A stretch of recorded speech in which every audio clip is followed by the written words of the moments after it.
Hello and welcome to today's episode of Heating Noobs. We're going to be going over the installation of a media air filter. Alright, what's up guys?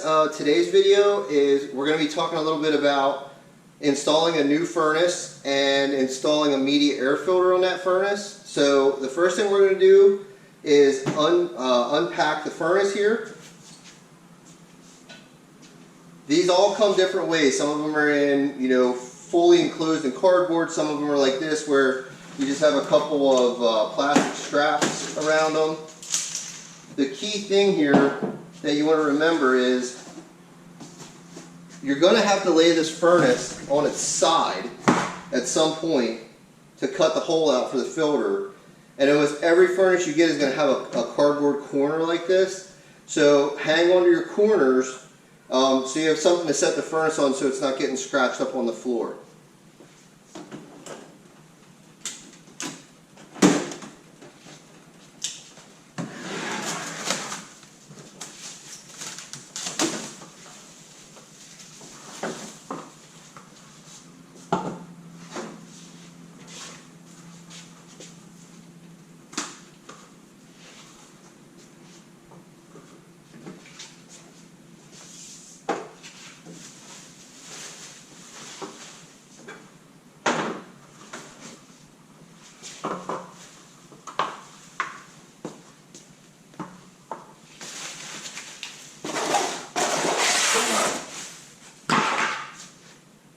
Okay, it's always a good idea too, when you first uncrate a furnace, just do a quick visual, make sure there's no big dents in it or anything that seems out of the ordinary.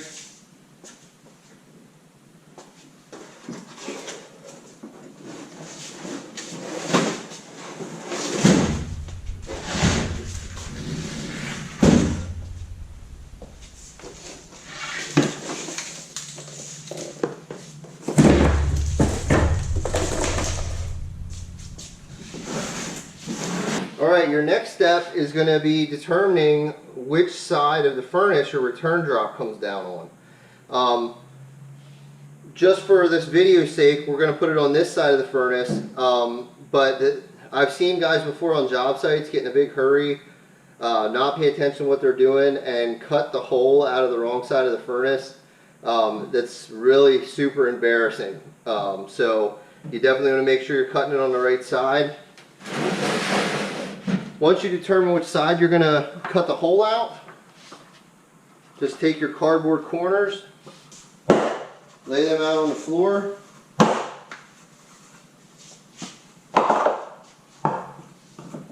and simply tip your furnace down onto them.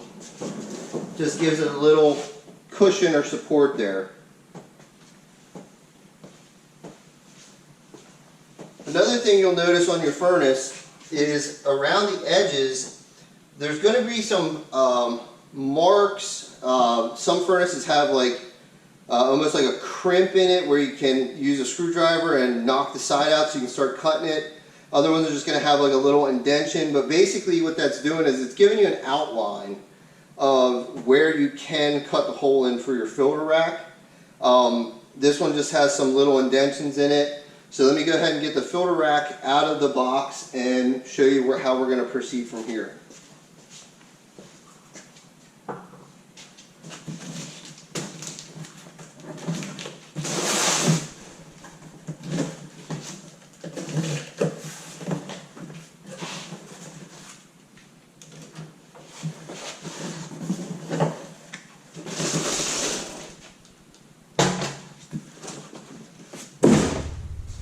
This particular filter rack is a ultravation brand, 16 by 25 by 5. You can see it has the wide filter. We've talked about that a couple times now in different videos.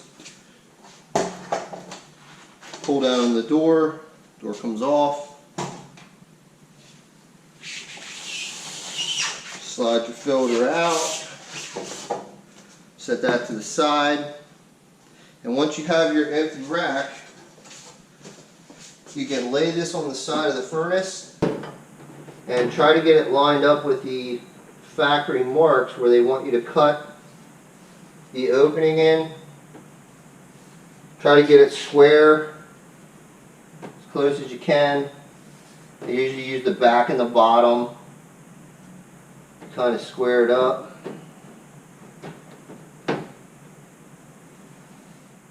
And then once I have that done, grab yourself a Sharpie, and you're simply going to trace around the inside.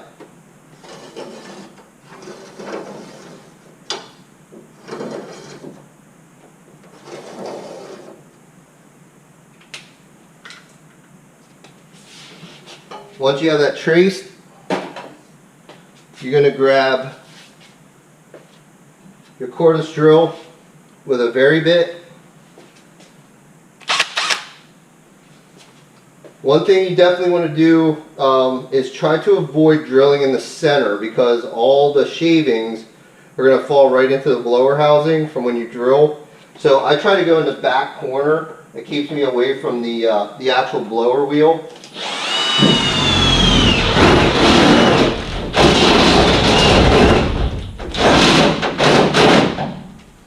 Now, depending on how you're going to make your cut, your hole is going to need to be bigger if you're using tin snips than it is if you're using nibblers. I like to use a nibbler. It's a cleaner cut and it's much faster. This is the type of nibbler that I use. You can actually buy these at any HVAC supply store or Home Depot.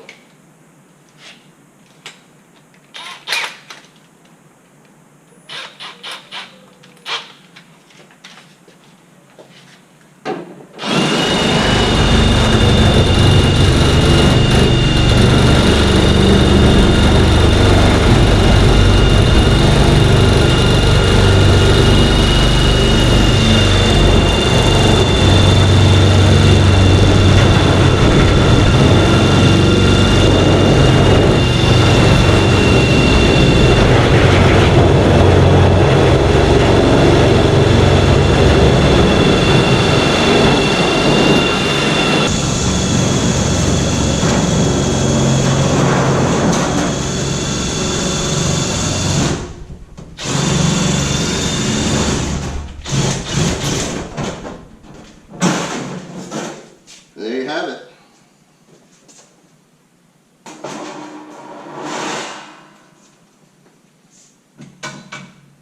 Okay, now once you have your hole in the side of the furnace, we know everything's pretty much going to line up where it needs to go. So what we're going to do is we're just going to put a bead of silicone around the edge, set our filter rack in the silicone, and put a couple zip screws in.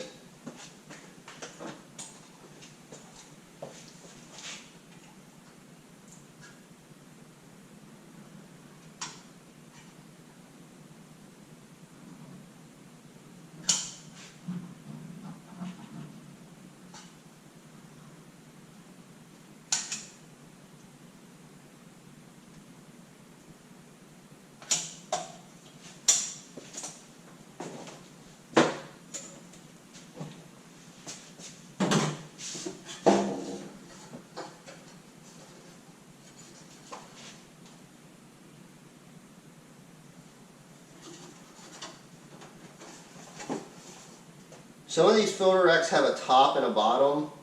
Other ones you can set on either direction.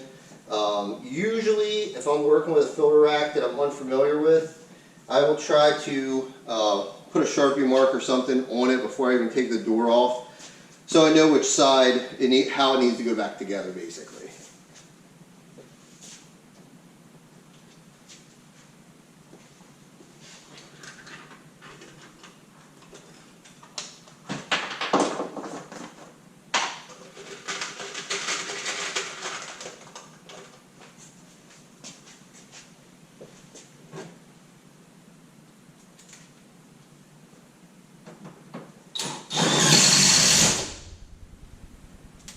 The inside of the rack is perforated. It has holes for running screws in around the inside of the frame, so it does make it fairly easy to do. And there's probably, let's see, a dozen holes in here. You don't have to fill every hole with a screw. This is not going anywhere.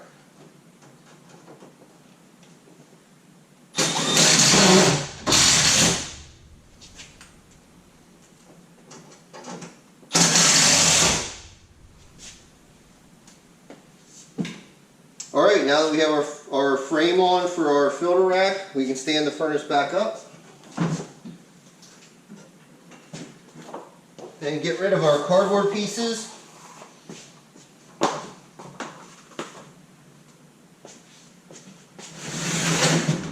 And there you can kind of see the finished product.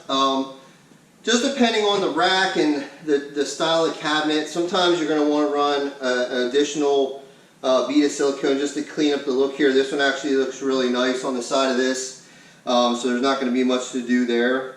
And the only other thing I really wanted to show you guys on this video in particular is these plastic furnace feet. I really like these feet. They're self-stick. They get the furnace up off the ground, 1.5 inches, 2 inches. There's a little piece of paper on here you just peel back, and they're sticky with a piece of foam, so it does isolate for sound a little bit. So once you get the furnace in the general location of where it's going to be, you can simply tip it. Try to get your furnace foot on the corner, and then just work your way around.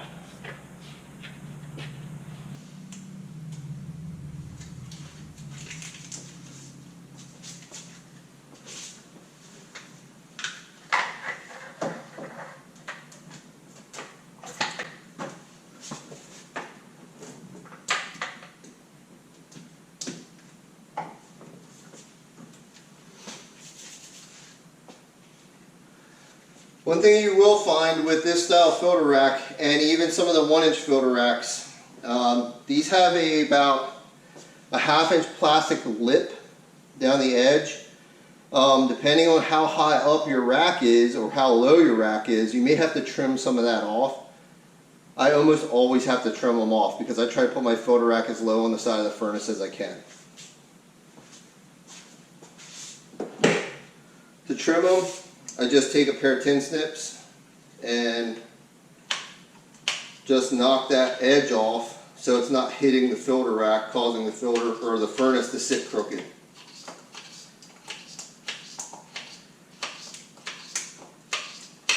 This doesn't have to be a super pretty cut because it's going to be hidden by the filter rack. So there's one for the back corner. As you can see, I just trimmed it down so that I'm down to the level of the foam.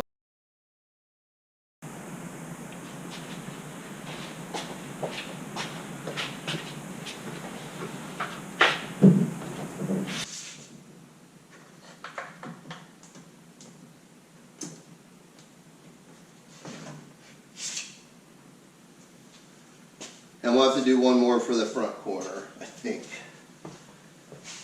Yep.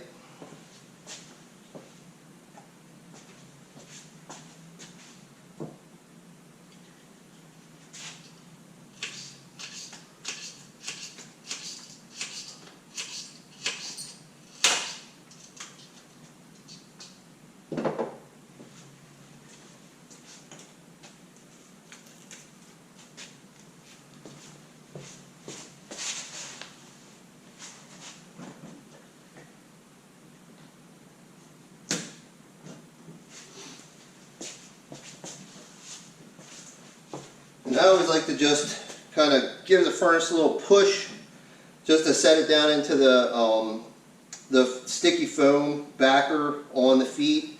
And most times once you do that, especially if the concrete floor you're working on is fairly smooth, you can slide the furnace back and forth and they're not going to go anywhere. So at this point you just want to check for your arrows on your filter. Arrow always points towards the furnace. Slide that back in.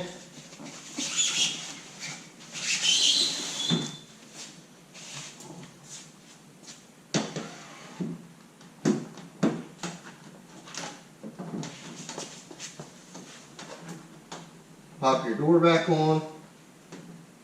It's going to be a little stubborn.